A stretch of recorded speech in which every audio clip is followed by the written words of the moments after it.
जाऊ दे, दादालाच विचारते. बहिणीला विसा द्यायचा का नाही?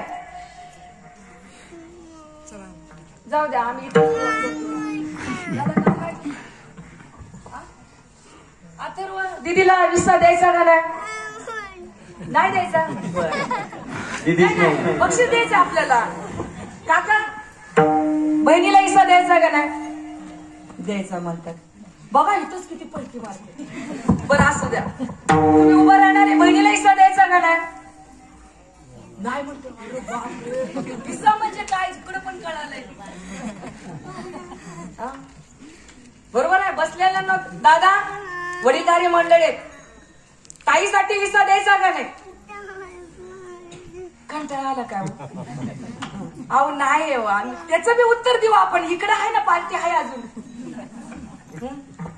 बहिणीला विसा द्यायचा का नाही? बघा 12 वाजवल बघा. सांगा कुणीतरी द्यायचा का नाही?